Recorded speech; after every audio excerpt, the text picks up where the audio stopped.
This HD 2D remake of Dragon Quest 1 and 2 is awesome. Totally exceeded my expectations. These RPGs were pretty basic and barebone, but they found a way to breathe new life into them.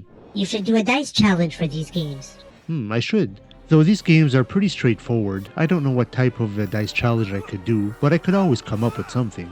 But for now, I already have an active Dragon Quest 3 challenge. I should get back to it.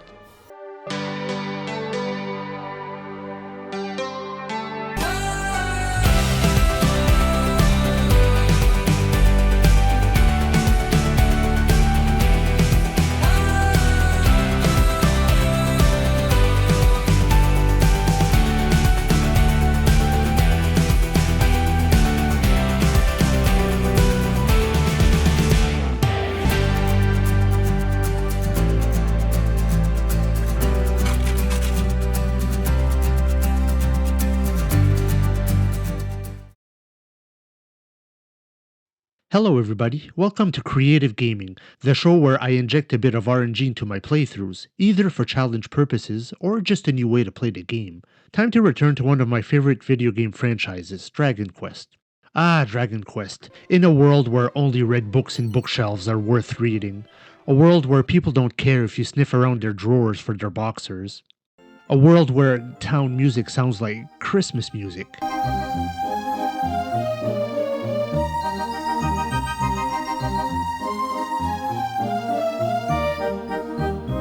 A world where the meaning of a puff-puff is left ambiguous, but very suggestive.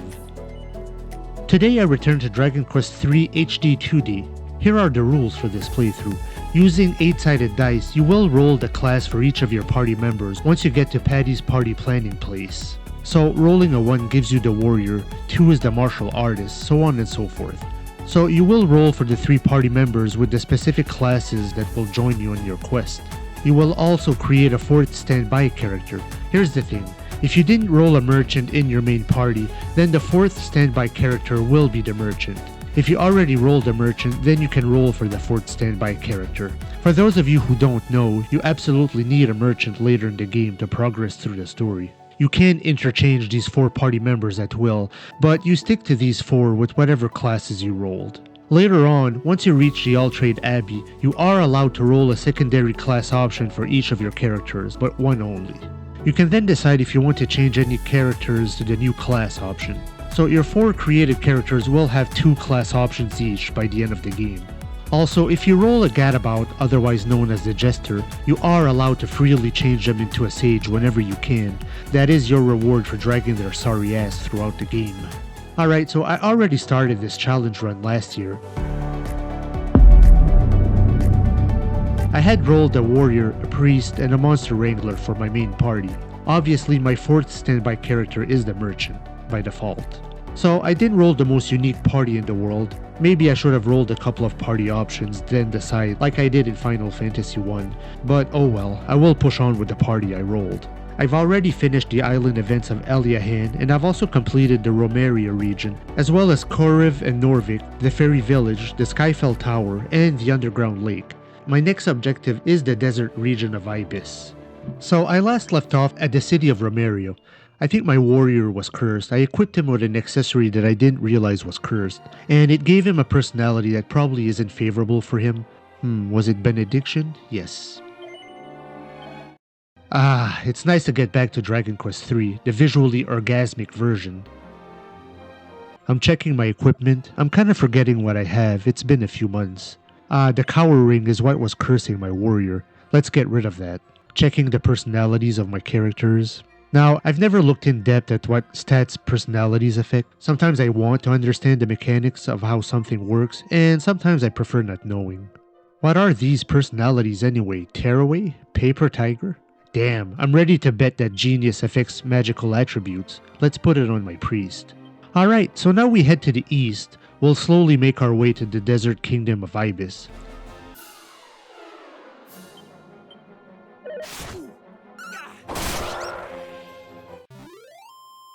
Some sparkly spots. You can also assign shortcut commands, which is really convenient. I hadn't really used this feature in this game before, but once Dragon Quest 1 and 2 HD 2D came out, I started using it more in those games, which was really handy. Abilities like Zoom, Nose for Treasure, and Snoop really came in handy. In this game, the Monster Wrangler also gets the Animal Instinct ability, which is very useful for finding monsters to recruit. I hadn't really used this in my previous playthroughs. I like that they put these sparklies and hidden locations everywhere. It makes you search the map more thoroughly, and it's a more subtle way of making you fight enemies and grind for levels, as opposed to the old games where you basically just walked left and right for enemy encounters. Now we get to Asham, a town about halfway between Romeria and Ibis. Sometimes if you want to recruit special monsters, you must do so by special means. This dude here tells you to put on some musk to be able to recruit a certain monster. Sometimes you might need to use Padfoot or some other means, but this is only when you don't have a monster wrangler in your party. They can recruit any monster you come across. This is one of those towns that has more life at night. It's interesting how this game uses the day and night cycles, usually making it worthwhile to visit the locations at different times. Oh wow, this day merchant has some pretty good items. Normally there's only one shop that has decent equipment for sale, and he's only open at night. The day merchants are swindlers and try to rip you off by selling you stuff that's way more expensive than they're worth. Here I am at night. The chain whip for the Wrangler. Yes, I will buy that. Here we get to one of the Dragon Quest traditions, the Puff Puff.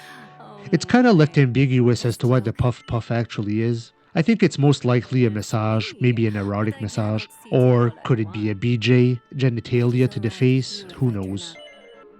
Do not tease me so much.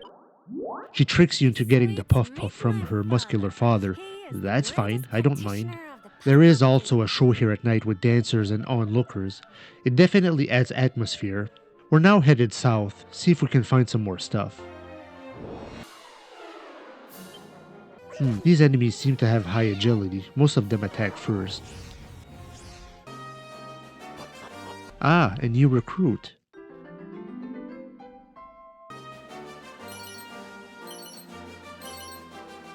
Might be time to use those extra seeds I found.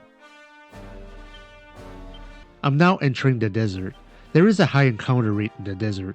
Oh, I don't have a wizard, so I don't have access to the safe passage spell. That sucks.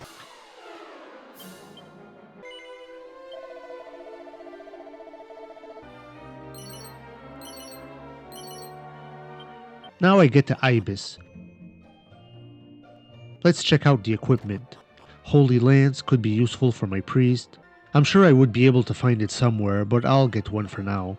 Oh, the Iron Helmet gives a great boost to defense. I gotta get one or two.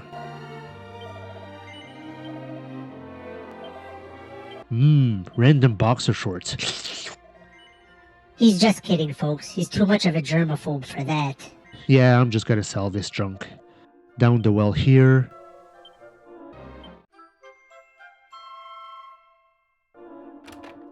Oh goody, we just got more boxer shorts.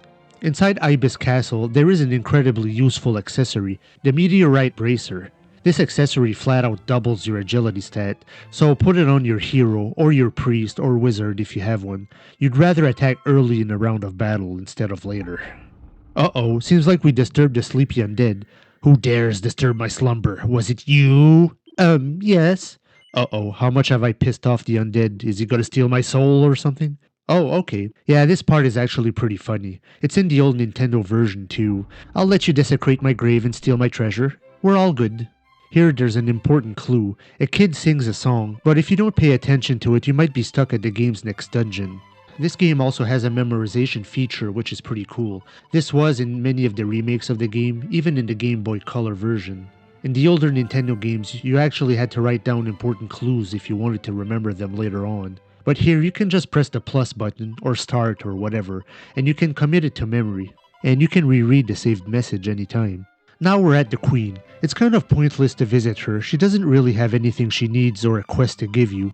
Now let's visit the desert. There's probably treasures and secret spots.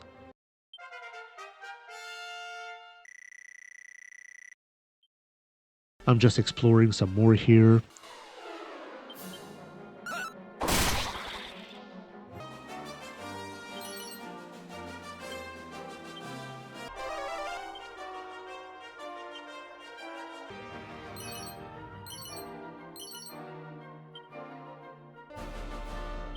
Another prayer ring.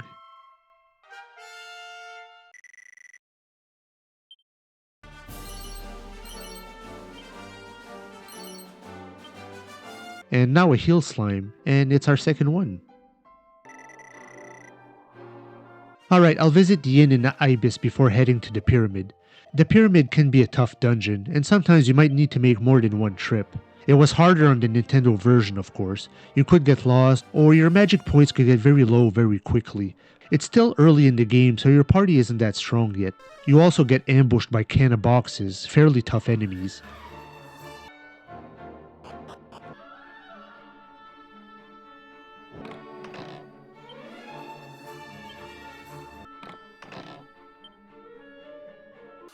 I'll take control of my characters here. This monster hits hard, can reduce your MPs, etc.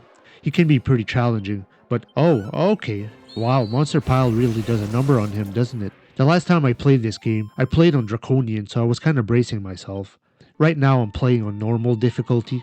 I could have put it on Draconian, but it would mostly extend the time of the footage I have to record. Oh nice, swoosh, the second level wind spell, that'll be very useful. The pyramid is a bit of a maze. On the original Nintendo version, you usually had to make a couple of trips here at least if you wanted to get everything. There is a basement portion of the pyramid where you can get the golden claws, but it sets up a curse where you encounter enemies every 2 or 3 steps, and your magic is sealed, so you have to do like 30 battles before you can even leave the pyramid with the treasure. I'm gonna get that item sometime later.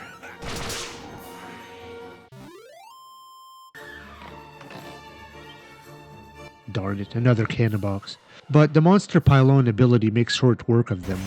This tough little bastard isn't even worth fighting. He's difficult, doesn't give a lot of experience points, is very likely to kill one or multiple of your party members, and they sometimes drop an item but nothing spectacular, like a seed or something. Oh wow, another prayer ring.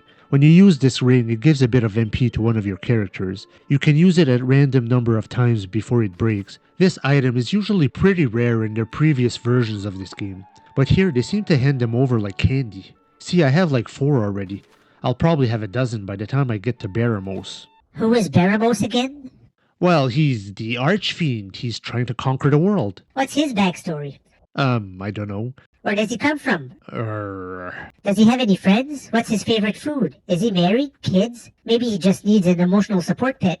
I don't know, Negativio. I don't know anything about him. He's evil, sitting on his throne, waiting for me to make my way to him, and that's about the extent of it. Sounds like a couch potato, or a throne potato. Should be epic. It's no Cloud and Sephiroth, but you should still give him a good thrashing. Oh, we will, but we still have a ways before we get there. Alright, so here is where that clue I got earlier comes in handy. First the eastest of the east, then the westest of the west. So the east is to the right, so first is to the right of the right. Then westest of the west is to the left of the left. Alright, the center door should now be open. And nice, my hero just learned mid-heal and lightning slash, 2 pretty good abilities. They put a boss here in this version. There was never a boss here before. I should transfer a healing herb to each of my characters just in case. I should recover some MP using one of the prayer rings I found. Oh damn, it already crumbled after 1 use? I'm usually lucky enough to use them a dozen times before they crumble. So I'll manage everybody one by one for this boss fight.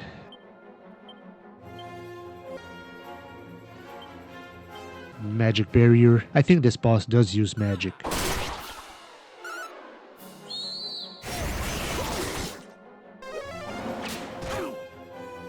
Oh great, Dazzle. Another annoying status effect. I don't think any of my characters are holding Dazzle Me Nots, the remedies for Dazzle. I'll have my hero use Zap instead. Monster Pylon is handy to cause multiple damage to an enemy. However, if you have many enemies, the damage will be randomly scattered among them. Alright, Double Edge Slash works pretty well too. Pressing on here.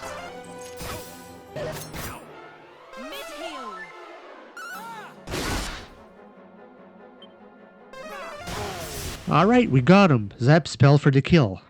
A couple of levels here. Ah, the magic key. You're always happy when you obtain those rare keys in these games. You can use it to unlock a treasure room above. It's actually pretty annoying because there are several treasure chests, but each of them triggers a battle. The battles are normal, nothing too difficult. The treasures are unremarkable for the most part. On the Nintendo version, it was almost pointless to come here. You could get some gold and some minor items like chimera wings, herbs, and average weapons, but it wasn't really that worth it.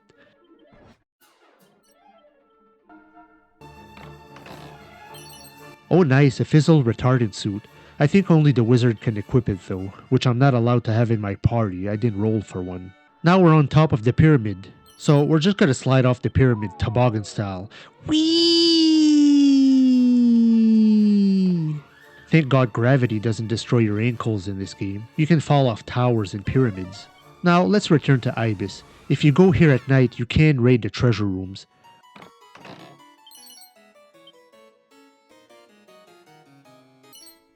Golden tiara, can anyone equip this? No? Meeting the queen in her chambers. Oh nice, a recovery ring. When you wear this, your character recovers HP while they walk. I don't use these that often. Usually you want to use accessories that help you in battle, not outside of it. Alright, so I think I'll stop it here for today, but join me in the next episode where I continue my quest to defeat the archfiend, Baramos. Yes, Baramos. He's such an impactful villain that I didn't even remember his name. Keep gaming, everyone.